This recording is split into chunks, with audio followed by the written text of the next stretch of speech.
ఆలియా పురపాలక సంఘం పాలకవర్గం 2020-25 ఆత్మీయ వీడ్కోలు సమావేశానికి చేసిన ముఖ్య అతిథి యువ నాయకులు మా మార్గదర్శి గౌరవనీయులు గుంటూరు జేగిరి గారికి మరియు మున్సిపాలిటీ చైర్పర్సన్ అనుపమ గారికి వైస్ చైర్మన్ చంద్రశేఖర్ గారికి మార్కెట్ చైర్మన్ తుమ్మలపల్లి చంద్రశేఖర్ రెడ్డి గారికి మరియు జిల్లా నాయకులు పెద్దలు కాకినాడ నారాయణ గారికి మరియు మున్సిపల్ కమిషనర్ రామదుర్గారెడ్డి సార్కి మరియు నాతోటి ఉన్న మాజీ కౌన్సిలర్లకి మీడియా ప్రతినిధులకి అందరికీ నా ధన్యవాదాలు.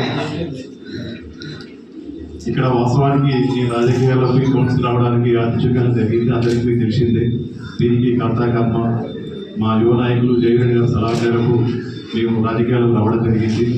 వారు ఏ విధంగా అయితే మా మీద భరోసా ఉంచారో వారి నమ్మకాన్ని చేయకుండా 7 సంవత్సరాలు మాకు ప్రజలకు మీ సేవలు అందించారు.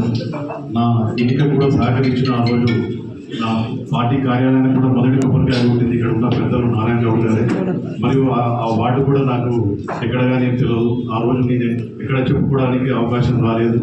నా ఎన్నిక సహకరించిన ఆ వార్డులో నివాసి అయిన మన పెద్దలు శేఖర్ రెడ్డి గారికి మరియు అక్కడ నివాసి ఉన్న నా స్నేహితుడు నా సుందూరు మంద నక్సలైట్ ఫ్యామిలీకి మరియు అక్కడ నాకు ఆ ప్రాంతం కూడా సరిగ్గా తెలుగు ప్రదేశంలో రాజారామేశ్వరరావు అండ్ వాళ్ళ టీము వారు కానీ ఓంశెట్టి వెంకన్న కానీ ఇట్లా సోమయ్య కానీ సులభి నరేందర్ కానీ వసంత్ కానీ అక్కడ రకరకాల మిత్రుల సహకారంతో నేను అక్కడ గెలవగలిగాను.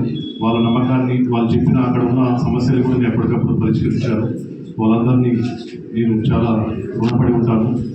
మరియు ఎమ్మెల్యే గారికి తెలియజేయడం ఇక్కడ మొన్న డిస్కస్ చేసినాం సార్, ఈ మున్సిపాలిటీ చేయడం వల్ల ఉపాధి హామీ వాళ్ళకు రావట్లేదు, అది భరోసా.